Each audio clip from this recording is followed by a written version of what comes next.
Unleash the power of your business with a Business Angel. What? Welcome to the Joyous Expansion Podcast. I'm your host, Brett Dupree, scouring the globe to bring you stories of courage, passion, and resilience. If I could sum up this podcast into one word, I would use empathy. Now let's get inspired. Welcome to the Joyous Expansion Podcast. I am your host, once again, Brett Dupree, here to deal some spiritual, inspirational, vulnerability, knowledge on you. Today we have an interview with Aidan Vuocolo, talks about his business and the troubles of finding a niche and all the other parts about running a business and how it's scary and all that fun jazz. But first I talk about my life, because how can I expect my guests to be vulnerable if I can't be vulnerable myself?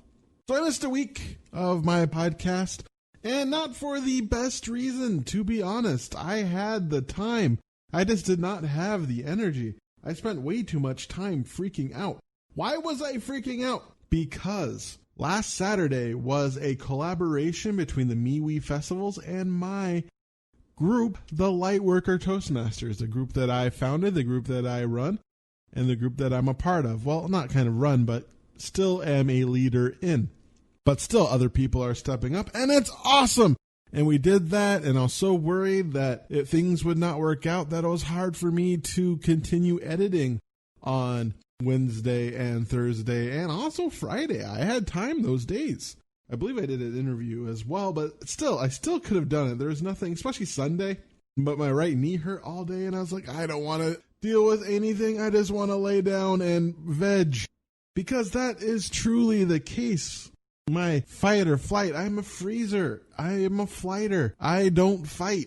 That's one of why I'm where I am today, because I just don't go for it as much. But the thing is it was such a successful event. I mean, I did all the emails that I needed to do. It probably would have been more successful. I was in charge mostly of the speaking area, and that part would probably have been a little bit more successful or towards my vision if I started in December. But I didn't really start until the first week of January getting the slots filled. But everybody stepped up. And not only did everyone step up, I mean, one of my biggest fears was that no one would show up for the speaking. And the first, I would say, hour, that fear was kind of justified, as not very many people showed up. As the first speaker who spoke for roughly half an hour, the only people who were there were volunteers and myself and the person's boyfriend. However, that was also her first speech ever. I mean, the first time she ever spoke in front of anybody, and then she got herself recorded. And so, yeah, so she was happy just with that result, to be able to speak in front of people as well as get her message out there. And that was a positive step for her. So she was just grateful. In fact, everybody was grateful to speak for who they were able to speak in front of. And many people really enjoyed the event. It was very positive. We've had probably around, if not over 200 people show up throughout the day. It started at 10 and ended at 5. And we had that many people show up. And it also wasn't a super high traffic area. It was a type of area where you needed to know where it was to find it. It was just, I mean, it's not way out of the way, but it's not like something where you're walking and you're like, oh, there's a festival, I should go check it out. So people had to go there, and the practitioners were telling us how they had some of their best days. Maybe some didn't have their best day, but a lot of them were telling us they really liked it. They really liked the positive vibes. They really liked everything. So that was a dream of mine with the Lightworker Toastmasters. The amazing thing about the Lightworker Toastmasters that I've been, especially after this weekend, that I've truly realized is every one of my dreams, my goals for this group has come true. And not only has it come true, it has exceeded my expectation. I mean, one of my main goals was to get 35 members, because that is generally what you need to have a four speeches group. That's one of my end goals. And you generally need around 35 members to do that, because 5 members are going to leave. That's just the way it is. And about 5 to 7 other members are going to show up about once a month or once every couple months. And then you have probably about 10 or so members who will show up a couple times a month, but not really they'll try to speak once every month, 2 months or so. And then you'll have the few people and then you'll have, those 10 people who generally show up and generally participate. And a few of those are going to be people who want to get their speaking in. And it's just a lot of work to keep that going. And 35 is what you need. And right now we are 42. And that is even without the expo. And the expo, we had over 30 people sign up to be contacted to come to our club. We had, and we've had more people talk. In fact, there is going to be a serious discussion, I believe, in the next month or so about splitting the club into 2 Lightworker type Toastmasters club and figuring out and the thing is we're just gifted a space. One of our members, M, became a member of VFW and has a space where she could host a Toastmaster club. And that's the amazing thing about it, though it would be very dependent on M to keep it going in that space, but that will be hopefully a problem that we won't have to deal with in a year or so. If we get the club going, then working on finding a space after that, especially if they become a close-knit group like we become a close-knit group and we can become a community together, because that would be my vision for the next step of the Lightworker aspects of this subsection of Toastmasters, of wonderful people who are working on making this world a better place. A bunch of positive people working on public speaking and utilizing the Toastmaster brand. We do utilize that Toastmaster brand. And that's the thing. That came true. We're President's Distinguished this year. That came true. We chartered last year. That came true. This expo happened. That came true. It was a success. That came true.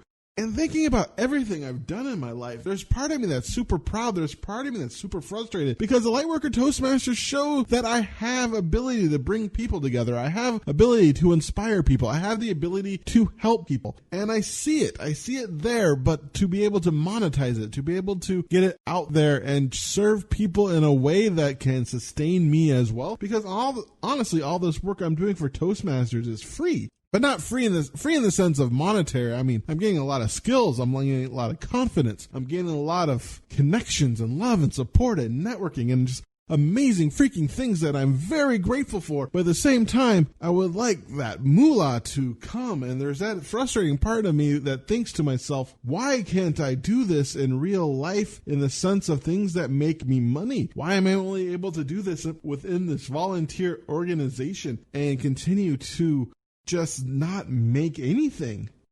It's just frustrating, but joyous at the same time, because I'm truly happy that my vision of the Lightworker Toastmasters has truly taken off and created such a wonderful community. And people come and they are inspired when they show up. They feel the love, they feel the joy of the club. And I don't have to do everything. When I first started this club, I felt I had to do everything, even though I didn't. Donna helped a lot. But when it came to contacting people, when it came to setting the tone, when it came to setting the energy of that club, that was so much work. I was so drained those first 10 to 15 weeks or longer. Plus, setting up how we're going to do evaluations, making sure we get people to both give things to improve and not just praise, because that's the important part of Toastmasters, is also getting people to help us try to improve and also teach people what makes a good speech as well, things to look for. And that had a lot of my work to do so, and that took a lot of my energy to do so. And I'm truly proud of it. I'm truly proud of what I did for the Lightworker Toastmasters. I'm truly proud, and now I really want to work on taking my business, what I do with that, to another level. But I'm not going to give up or anything on the Lightworker Toastmasters. That is working out so well for me, and it's wonderful, and I'm looking forward to going tomorrow. And I just love the club, and I'm very curious to see how many guests we get. I think we have a good chance for another 6+ guest day. I mean, remember beginning of the year last year, we averaged 6+ guests. It's not easy to always get someone to join, but I think we're going to be getting there. I honestly think we're going to be getting there. And speaking of getting there and going for it, I have an interview with Aidan Vuocolo. Aidan Vuocolo has spent the last 15 years working in and on businesses, all the way from a two-man cafe to the biggest professional service firms in the world. He has a passion for small businesses, having grown up directly in that environment. And now, here is my interview with Aidan Vuocolo. Hello, Aidan. Welcome to my podcast. Pleasure to be here. Thank you. Thank you for having me. So it says here that you've been an entrepreneur for around 15 years now, or helping businesses? Yes, I've been in the sort of small business space for the last 15 years, either in business or doing side hustles on the side. How did you get into that?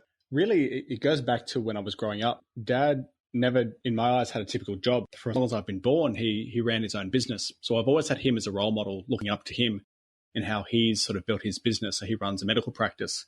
He runs and expanded to running too. So I always had that in the background of when I was growing up. And it was just using that as inspiration to had a few failed ventures when I was quite young. One was a turf farm, which some cows ate in the end, and one trying to sell silk, growing silkworms. Waited too long for a mulberry tree to grow because silkworms eat mulberry leaves. And that sort of venture went by the wayside. But I always had this sort of entrepreneurial streak and wanting to start my own thing from a really young age. And it was really my father who showed me the way, essentially, and gave me that sort of beacon to aspire to be like him. That's really cool. What was it like first starting your own business? Look, I mean, a lot of struggle to begin with. Even with the podcast that I have at the moment, still learning that whole process. But it's the sort of common fact throughout all of it is really just connecting with small business owners one-on-one and just having deep and meaningful conversations with them and trying to support them that I can, because it's such a tough industry. To start your own business, you need all the support you can get. That's very true. Did you get support when you first got started? I've had a few mentors in the past that really has just been, I've had one formal mentor and the rest have just been through discussions that I've had with other people that have sort of, in essence, donated their time to be helpful. So I've definitely had some guidance throughout that process, bouncing ideas off, really sort of getting an understanding of what to look out for.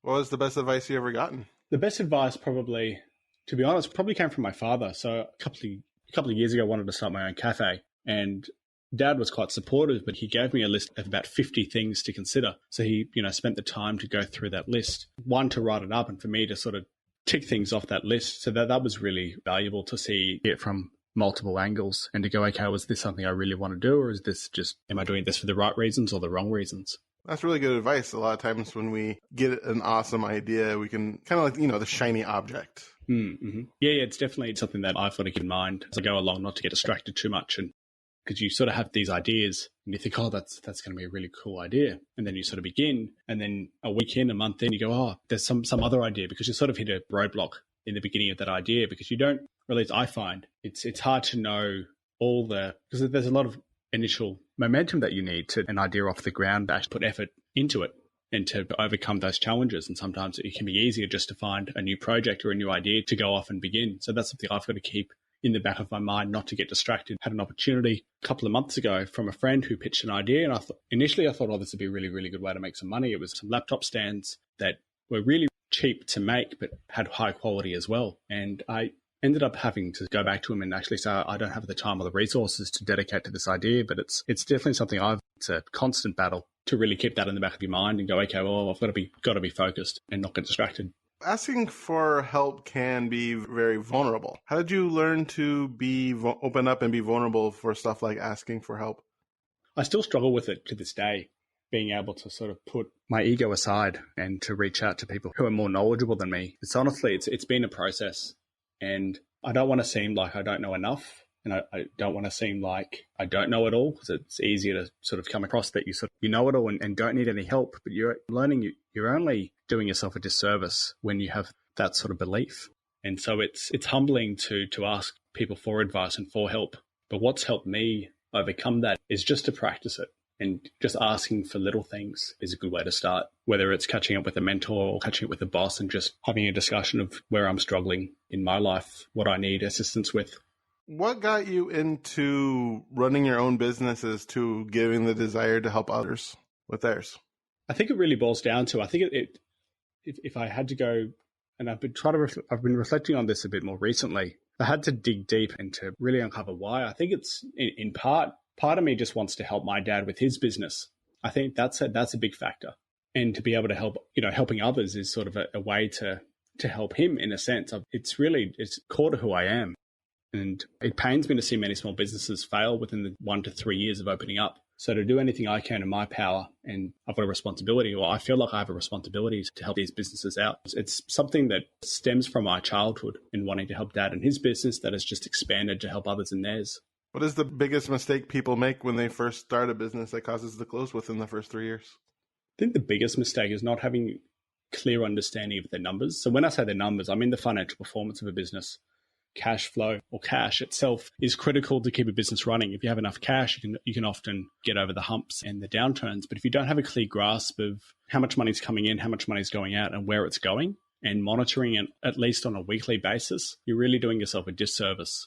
It can become quite hard if you don't know where that money's going. And, when you've got big bills coming up and then not being able to forecast or budget for upcoming expenses can really catch you by surprise. I was working for a cafe. It was 2 owners, and they went for about a year. They were slowly losing money, and you could see over that period of time the quality of service that we were providing and the quality of food that we were getting was going down. And it was only really a matter of time before they closed up shop, and to this date they haven't reopened. But that there came from an inability to really have a good grasp of the financial performance running behind the business. So that's definitely something that does come up quite often.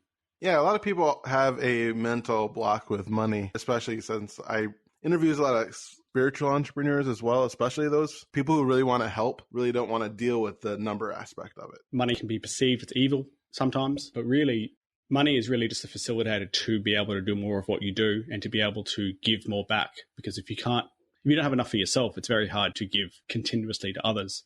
So it's really, I view money as more of a facilitator. It's not the end goal, but it's a way to sort of deliver on what you promise, to deliver a service, to deliver a product to other people. Money helps you facilitate that whole process. Definitely. It says on your business page that you're a business angel. That's just really just around helping small businesses sort of systemize their business and sort of save them from financial hardship. Can you talk a little about niching? Getting down on your niche? Because I find that to be very hard to do, because especially if you want to help everybody. Yeah, that's slowly focusing in more so on that at the moment. But really, if I had to define my niche, it'd really just be up entrepreneurs and business owners making anywhere between 100,000 to about $1 million in revenue. And if I niche that down again, the industry that I'm quite passionate about and been involved for the last 15 years is hospitality. That's sort of the area I'm working in at the moment. It's part of my day job, but also have an interest in doing that outside that as well. But it's definitely hard to begin. When you begin with, like you said, you sort of want to serve everyone. It becomes quite difficult to be able to serve everyone because you don't have an understanding of what everyone wants. In essence, you serve no one because you can't tailor your message to that. So it's really, for me, some people know exactly what audience they want to go after and some people don't, but it's really just over time making it tighter and tighter, that sort of niche or that market you want to serve. That's what I've been learning over time. Had a few people that were sort of pre-revenue, and through that experience, I found that wasn't really the people that I was best served to serve. So it's only through sort of failures and going too broad that you realize what you don't want, and then you slowly cut down and niche. But it's definitely been a process and something that I'm continuing to refine over time. One thing I've always heard about niching is it really helps you to learn how to market. But one thing that you just mentioned made me think, not only does it help you to talk to your prospective clients, it also narrows down what you can help them with so that you can become more and more of an expert on that specific subject. Yeah, correct, niche. Definitely. And that the two really go hand in hand. It's, what you do and who you serve. And sometimes you can serve a broader market, but you're really niching down on what you do specifically. So you might be able to serve a number of industries. You really specialize in how you serve them. Or you might serve one industry, but you sort of have a more general approach in what you do. So and then you could have a mixture of the two. So there's sort of two levers you can pull on. It gives me something to think about. I don't know if this is the same question again. What's your biggest struggle in finding a niche for yourself? What's the thing that's causing you the most pain? I guess the fear that if I niche too much that I won't be able to serve to the level that I want to serve is probably a block for me at the moment. Not wanting to limit my options by niching. And I feel that if I don't niche or, don't put in enough effort to really uncover what that niche is, that I'll be able to serve more people. But it's the opposite that I'm finding, that it becomes harder when you don't niche because you have too many options and you don't know who you're going to serve. So it's something I go back to, and I've been going back to slowly, just refining over time of, okay, well, these are the just types of people I really want to support. and then finding ways to do that. The fear for me is, what if I become too specialized? And, how do I combat? Yeah, listening to you talk about it, it really makes me notice how counterintuitive the entire process is, because you want to serve big. To serve big, you have to narrow small, because that increases the amount of people you can actually serve. Yeah, exactly. And people know sort of who, what market you're best in serving. And it becomes easier for them to refer you on because they know, okay, well, an expert in this area, or you're an expert in doing this thing for this business. It becomes a lot easier then for people to refer. But when you're too general, it becomes a lot harder because you're like a tool. What tool do I use you for? If you're too general, if you're, an all-in-one tool, then it becomes a lot harder to go, okay, well, who do I actually give you to? Are you the best tool for the job, or are you just a tool that can do many jobs? That's sort of the analogy that I would use. And that's something I'm learning. You just don't have enough resources. As a solo entrepreneur, you don't have enough resources to serve everyone. And so you're forced to, in essence, niche down. Otherwise, you burn out and you sacrifice yourself in the process. That's a good question. How do you deal with burnout? I mean, you have a full-time job, you said, and you have this also business that seems to be your passion. How do you not overwork yourself? I go through phases. What I'm learning is recovery is quite important. And recovery could be anything from doing yoga, doing meditation, to exercising, and sometimes just laying and doing nothing at all. Doing nothing, not even going on your phone, literally just lying for 15 minutes, half an hour, staring at the wall or staring at the roof on my bed seems to help me not burn out. And I guess I would also say that getting enough sleep is imperative. Getting at least a minimum of 7 hours sleep each night has definitely helped me recover, because I notice when I get 7 hours or less, my performance declines, I'm slower, I'm not as sharp, and that really just impacts the whole day. So just getting that extra, having a standard basically, or having a habit that getting at least 7 hours plus a night of sleep is definitely a good way to recover and to avoid burnout doing it that way. Having time off that you schedule in that you can look forward to, where you're not working on the business, you're not doing anything in a productive sense, you're really just taking time out for yourself. And so I've done that recently, taking a few days off, a bit of annual leave from work, just to be able to just a bit of downtime. And video games, something I dabble in as well, just to zone out and do nothing for a little bit is useful. Everyone's going to find their own way to sort of recover. But I think recovery is such a big part of avoiding burnout, because you can work yourself into the ground. You can work 100-hour weeks, but there's better ways to go about it. And often you find you can almost do more with less time when you give yourself more time to recover. That makes sense. So another aspect of being open and vulnerable with people is your actual clients themselves. So have you found being more open? How do you find opening up to your clients, and is there a benefit for doing so? Yeah, there's a huge benefit in doing so. It's something I've learned over time the last couple of years. I was involved in a workplace where I wasn't open, I wasn't vulnerable. I thought that being sort of stern and just being a typical good worker was a way to sort of do the best at my job. But what I found was not being open and not being vulnerable. The side effect of that is you can't build connection with other people. I find that the more open I am, and it's a process, there's obviously different people that you feel more comfortable being open around, but sort of setting example of being more open or vulnerable than the person that I'm talking to, even just a little bit, can often foster that connection between people. And I find that's quite useful, because when you become open and vulnerable, you invite other people to be open and vulnerable as well. And it's not easy to begin with. It's definitely for me I think for me, being open and vulnerable was just having a conversation more than how's your day going? Okay, good. And then continuing that conversation. So that's sort of where I began. I sort of began at that base level of just having a conversation that's a little bit more open than having a good day, being more curious and sharing more of what's on my mind has helped. And I've just developed that over time. But I struggled with that for years, probably about 4 or 5 years, just being quiet and not being able to sort of closing off from other people, because I was ashamed of what I was doing on the weekend, which at the time was playing a lot of video games. And I didn't want to share that with other people because I was worried that I'd be judged by other people. So when people asked me, what did you do on your weekend? I would respond with nothing, as a way to sort of end the conversation there, because I didn't want to talk about my addiction to video games and didn't want to have that discussion. Oh, yeah. It also can cause just that feeling of shame. And that feeling of shame really doesn't help you really connect with people and serve them. I remember, especially when I first got started in doing this, I always wanted to create like an illusion that I didn't have a side job. But that really didn't help me connect with people. That just made me feel shame when I was trying to build my coaching business and this podcast and things like that. And now I'm open up that, in my day job, I'm a software tester. And at nights, I do podcasts and reach out to people and speak, because just being open helps and makes it so I don't disconnect myself. I had a similar experience when I was starting up Stories Behind the Grind and the podcast as well. I didn't really mention it to anyone. I sort of kept it on the side, didn't talk about it. I found that people often curious about it. And the more you can sort of share what you're up to, because everyone loves connecting with other people. We've all got similarities between us, even if we think our situation is unique. Chances are someone has experienced something similar or knows someone that's experienced something similar. So it's a really good way when you share about your experiences that it's often a good way to foster similarities between people. And then that's sort of where friendships begin and start and grow. It all comes back down to not hiding away from what you do, even if you think that no one will care or people will judge you or that feeling of shame. So speaking of opening up, tell people a little bit about your podcast. Yes, the podcast is called Stories Behind the Grind. So what I do is I interview subject matter experts in a number of fields: marketing, mindset, leadership, systems, and a way of just distilling their wisdom that they've sort of learned over the years to be able to give that to small business owners, so to give them the best chance at success. Interviewed people all over the world, the best in their fields, distilling their wisdom to help others. So that's the sort of purpose behind it. I'm doing that for about 2 years now. Wow, sounds very valuable. Yeah, it is. Yeah, really good way to get some tactical tips on sort of what to do or different ways to look at situations. So what does it look like working with you as Business Angel?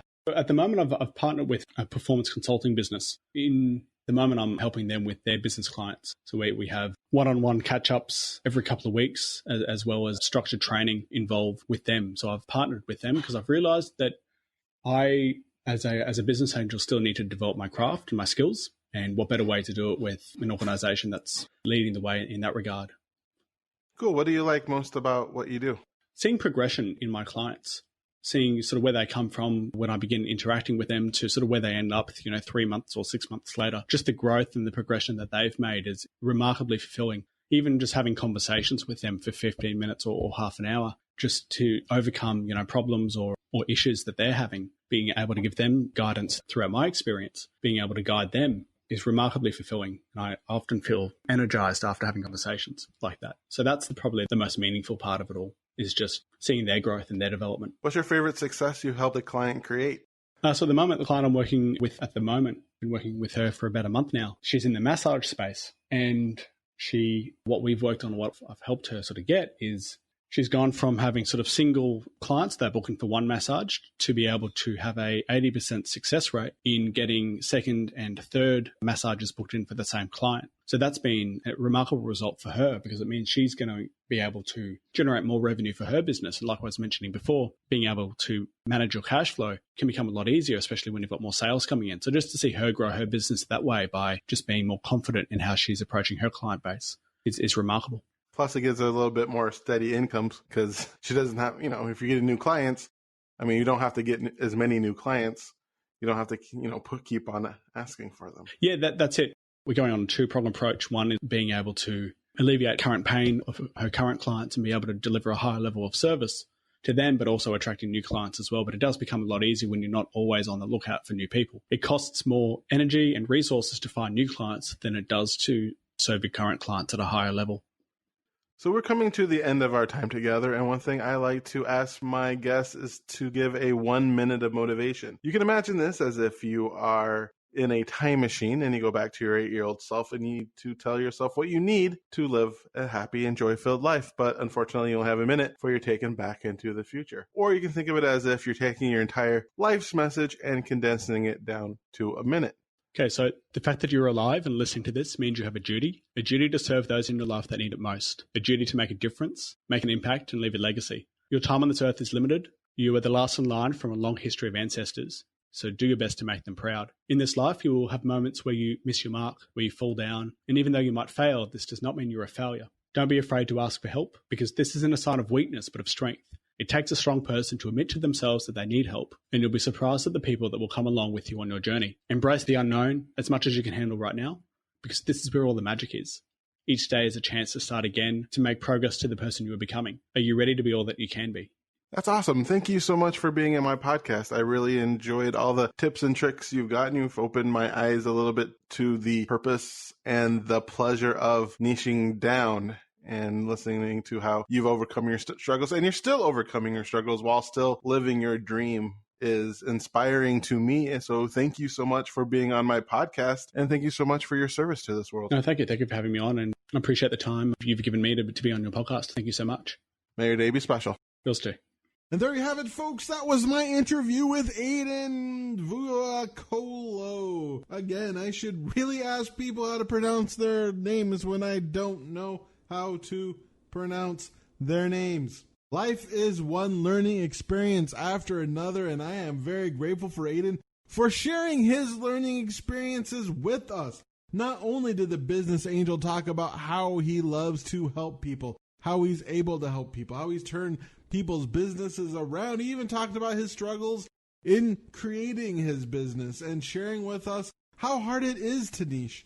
And yeah, I remember 10 years ago when I got into life coaching and talked about life coaching, even then they said I should just be a life coach instead of trying to niche down.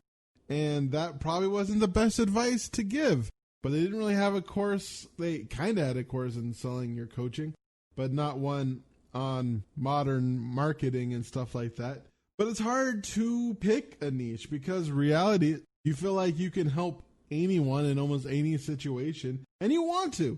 You don't want to tell someone, no, I don't think I'm the best person for you, when in reality, a lot of times that is the best thing to tell somebody. But in my opinion, I've had someone tell that to me, that if you are not the best person to help somebody, make a suggestion.